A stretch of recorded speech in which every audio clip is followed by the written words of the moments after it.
Hi, I'm Sheila DeLuca, and welcome to the Atrium.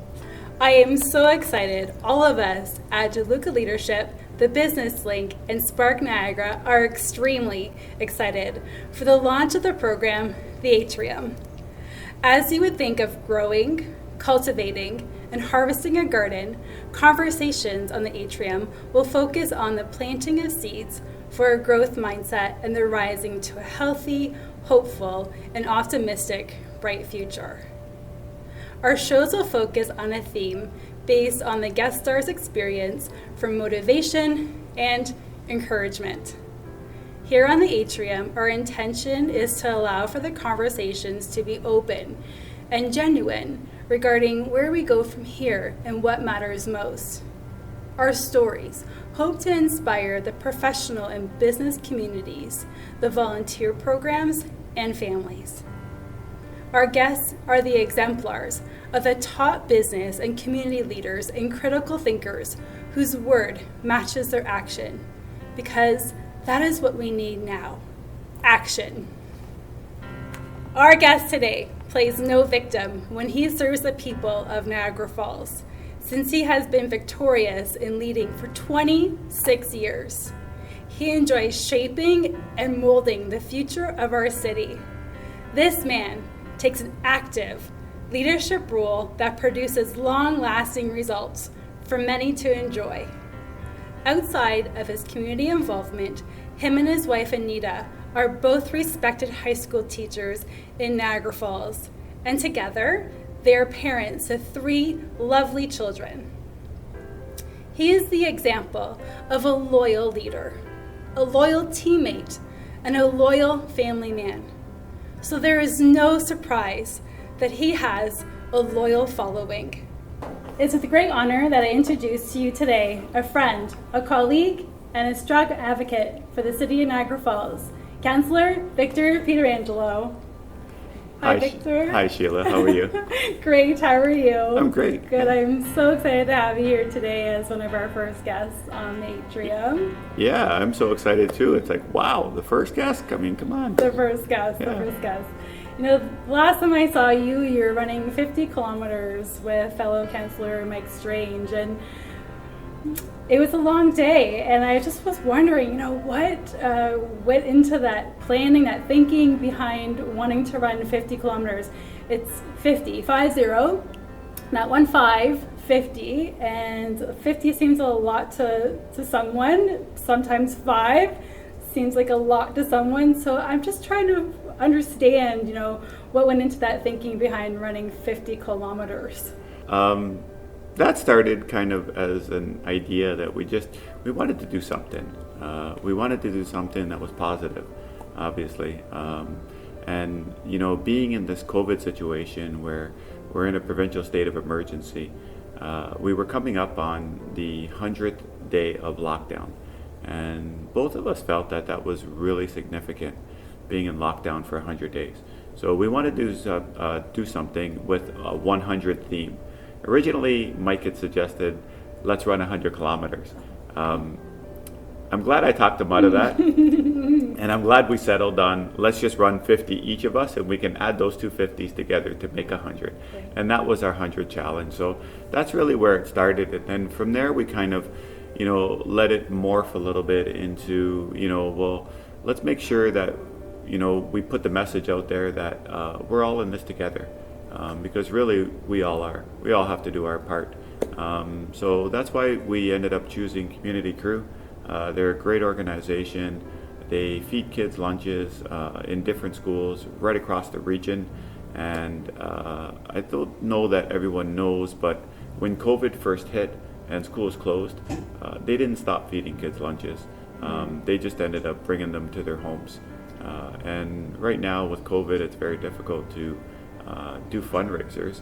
So, you know, we were just kind of hoping for a double whammy there, raise a little bit of awareness for Community Crew, as well as raise some funds for them, and just take more of a regional approach, because that's what Community Crew is. They're in different schools in the region.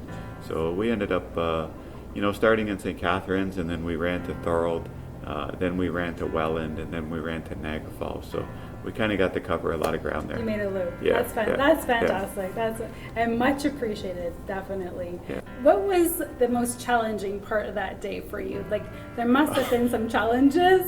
It all sounds great, right? Yeah. And when you think about it beforehand, yeah, you guys are no stranger to running, that's for sure. It's been your sport, but what are the challenges that you faced that day?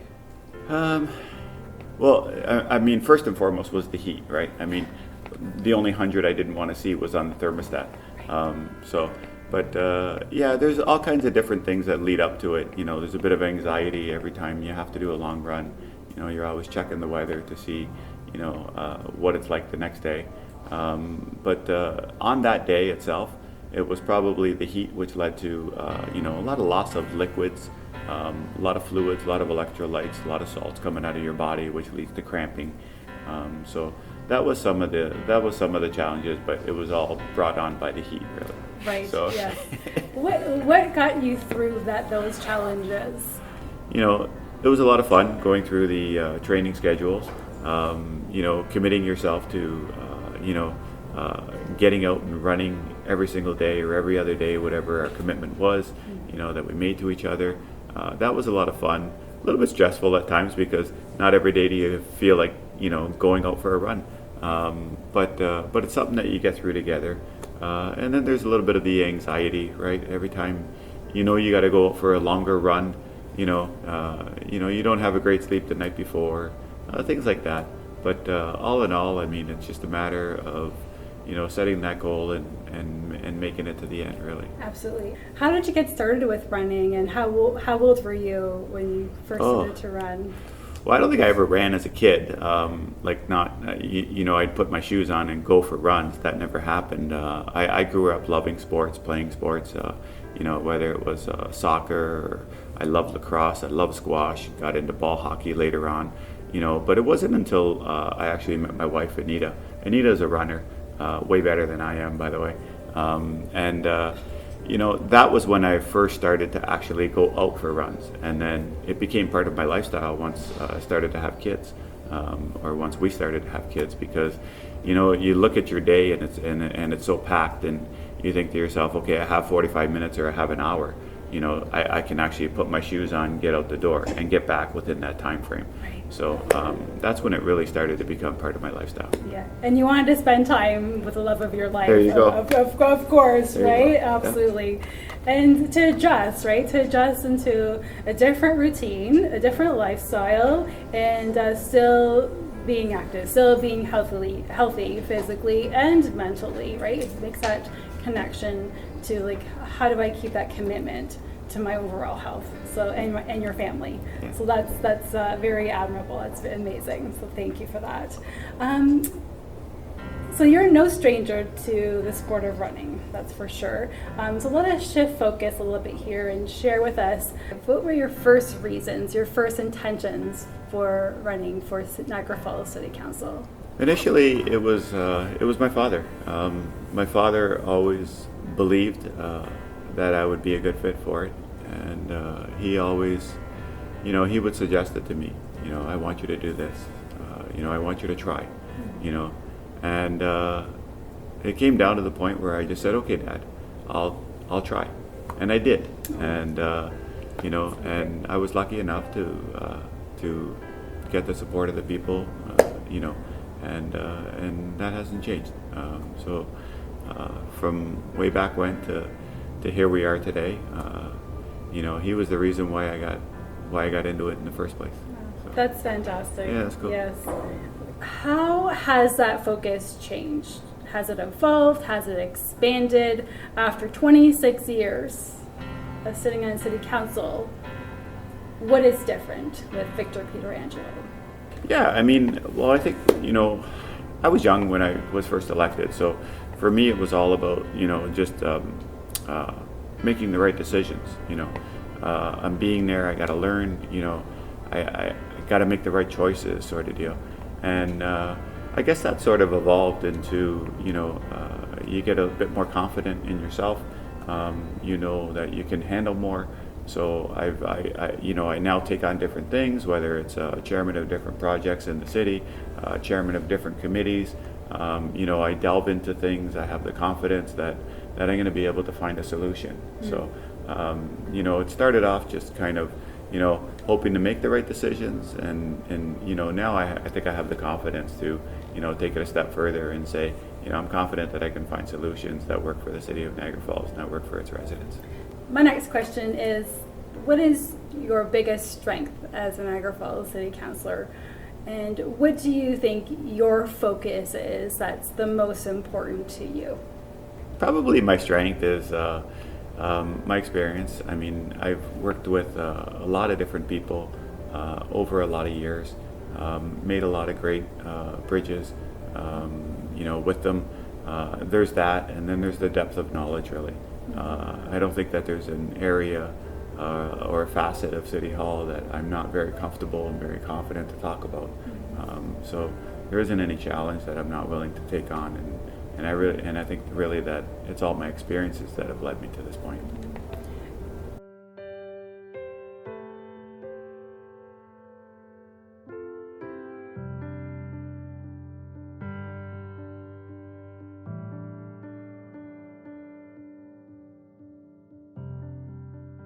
What areas would you like to learn more about from Niagara Falls City Council and the role that you play?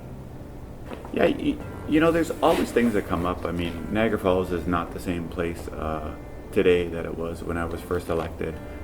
So it's always evolving. It's always changing. There's always different things to learn about. There's always different projects. My latest one has been the South End Sewage Treatment Plant, which was an idea that I put forward that the region accepted into part of their master plan. It became the number one choice, and so we're going to be getting a South End Sewage Treatment Plant in Niagara Falls. I'm very excited about it. Yeah. I know perhaps it doesn't make everyone else excited, but to me, those are the type of things that get me really excited. They kind of keep me up at night and they keep me going. Right. How do you apply your runner's mindset to your role as city councillor? I'm seeing a lot of connections between what you talked about, running a 50-kilometer run, as compared to you being a city councillor in your position there. How do you apply that mindset? The runner's mindset, I think, is all about goal setting. It's about being able to set that goal in your mind. You know that day you're going to go out for so long of a run, and it doesn't matter what challenges you might have to overcome. You're going to get to the end of the line and reach your goal. And the other thing I think about the runner's mindset is resilience. When you commit to running outside, the first thing you do is succumb to Mother Nature. So if like I am, I'm an afternoon runner, and you're going to go out and run every day or every other day at 3 p.m., whether it's raining or snowing, whether it's hot, whether it's cold, whether it's blistering wind, that you're going to get out there. So there's the resilience factor as well. But I think it's all about just putting it in your mind that, that this is what you're going to do. And that kind of helps me. It's a carryover to other things that I do. Whether it's teaching, being a husband, being a father, just the resiliency and the goal setting to me are what get me through. Excellent. That's wonderful. Thank you for that. My next question for you is, what is next for you? What are your next goals, both professionally, personally, individually? Well, let me tell you, Sheila, I'm getting up there in age, so I don't have much longer left in teaching, but I do plan on staying until my time there is done, and then I'm sure I'm going to do something. I think it's just a little too soon to tell you exactly what, because as I get closer to the end of my teaching career, I think that's when I'll decide. So you have to see where your family is at as well, your children. That's right. Yeah, where my wife is, where my children are. Those are all going to be factors in determining what I do in the future. Yeah, absolutely. Family is super important when it comes to setting some goals and leading a very active lifestyle for sure. Yeah. One more question about this runner's mindset is, how has it carried you through some difficult times in your life? I think probably the first one to me is just not giving up. Once you set that goal, it's always nice to cross that finish line. That's probably the first one, is just not giving up. Along the way, there's always going to be different bumps, different obstacles that you have to overcome. That's in typical running routes. It's also in life. So I think just being able to take a breath sometimes and realize that you're going to get through it, no matter what it is that you're dealing with. So that's probably the best answer I can give you as to how the runner's mindset would apply to my everyday life. Absolutely. Thank you for that. And if someone could get inside of your mind and see what you see, what would you hope for them to learn about your runner's mindset? Well, I had a student, Julianne Miszk, who was able to teach me to never give up. So that's probably one of the most important things that I would like to tell people, is just simply to never give up. Once you set your goals, there's always going to be bumps in the road. There's always going to be different obstacles that come up. There's always going to be little setbacks. But I think if you just stay focused on where you want to be, and you just chunk it and take it, day by day, that you're going to get there. So it's a matter of staying on course and knowing that eventually you're going to get to your goal. Wow, that's amazing. That's wonderful. That's wonderful. Giving the perspective of a student and someone from the outside, that's wonderful.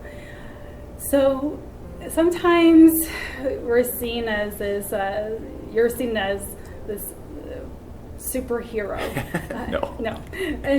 But really what you're doing is you're an ordinary person doing extraordinary things, right? You're just doing something that's extra. So from an ordinary person would normally do. So my question to you is, if you had a superpower, or what would it be? What is your superpower? For me, a lot of people tell me I have a calm presence. So whether I'm chairing a meeting or whether I'm just entering a room as a participant, that's what I bring with me. I bring a calm presence. So I'm a very black and white person. I try to take emotions out of my decisions and just analyze things based on facts. So that's me. I usually don't get too riled up or too down at all. I just kind of stay even keel, so all the time. Where did that come from? Did that come from your father? Did it come from some family, or just a life experience in general? I think it came from both my parents, to be honest with you. Yeah, they're both very calm, yeah. There's not much yelling in the Pietrangelo household. Not nice, no. No, exactly. Well, thank you very much. That's a great way to end our conversation. Thank you so much for coming here today and sharing with us. Thank you for adding value to everything that you do in your professional career as a city councillor, with your family, and all the rest of the areas of your life that you touch. When I think of the work you do, I think of something that Albert Einstein once said, and he said, "Try to become not a man of success, but a man of value." And that's who you are. You are definitely a man of value. Whatever you do and wherever you go, you add value. So thank you very much for having us here today. Thanks for having me, Sheila. It was great. Awesome. Great job.